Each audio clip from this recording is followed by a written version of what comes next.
আপনাকে কি করে ভালো না বাসি ইয়া রাসূলুল্লাহ। যখন আপনি আমাকে ভালোবেসেছেন সেই 1400 বছর আগে, যখন আপনি আমাকে মিস করতেন, আশা করতেন যেন আমার সাথে দেখা করতে পারেন, অথচ তখনও আমি জন্মই হইনি। সেদিন সাহাবীরা আপনার চোখে পানি দেখে বলল, ইয়া রাসূলুল্লাহ, আপনি কাঁদছেন কেন? আপনি বললেন, আমার ভাইদের খুব দেখতে ইচ্ছে করছে। সাহাবীরা বললেন, আমরা কি আপনার ভাই নই ইয়া রাসূলুল্লাহ? আপনি বললেন, না, তোমরা আমার সাহাবী। আমার ভাই হলো তারা যারা আমার পরে আসবে এবং আমাকে কখনো না দেখেও তারা আমাকে বিশ্বাস করবে।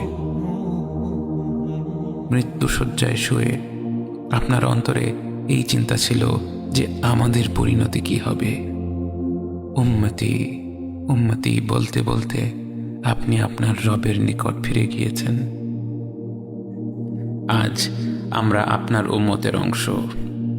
বিশ্বজুড়ে আপাত দৃষ্টিতে আমরা হচ্ছি সবচেয়ে অপদস্থ, নিরুপায়, পরাজিত, লাঞ্ছিত, অথচ বাস্তবে আপনার উম্মতের অংশ হওয়া যে গোটা বিশ্বের সব সম্পদ পাওয়ার চেয়েও মূল্যবান ব্যাপার। আজ আমার মনে যত আশা, যত আকাঙ্ক্ষা, যত স্বপ্ন, যত চাহিদা, সব কিছু পেয়ে গেলেও নিজেকে এতটা সৌভাগ্যবান মনে করতাম না যতটা মনে হয় আজ আপনার উম্মতের একজন হতে পেরে। কাল হাসরের ময়দানে যখন গোটা মানব জাতি এক নবী থেকে আর এক নবীর কাছে ছুটে যাবে, আল্লাহ যেন বিচার প্রক্রিয়া শুরু করেন এবং প্রতিটি নবী নাফসি নাফসি বলে মানুষকে ফিরিয়ে দিবে। অবশেষে যখন সবাই আপনার সামনে হাজির হবে এবং আপনি গোটা মানব জাতির প্রতিনিধি হয়ে আল্লাহর সামনে সেজদা করবেন, সেদিন আপনার উম্মতের সদস্য হওয়ার পূর্ণাঙ্গ মর্যাদা প্রকাশ পাবে। ইয়া রাসূলুল্লাহ, আপনাকে কেন এত ভালোবাসি তা তো ভাষায় প্রকাশ করা যাবে না। তবে যতটুকু ভালোবাসা আপনার প্রাপ্য ততটুকু তো আপনাকে ভালোবাসতে পারি না। কথায় আপনাকে যতটা ভালোবাসি, কাজে তো তেমন করে ভালোবাসতে পারি না।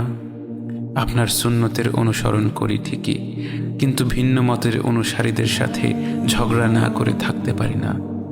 ইবাদতটা নিয়মিত করতে পারলেও এবাদতে আপনার মতো আন্তরিকতা আনতে পারি না।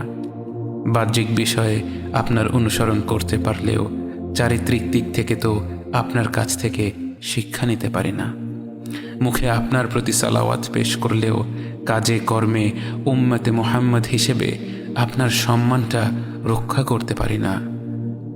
রাসূলুল্লাহ, হাবিবুল্লাহ, নবী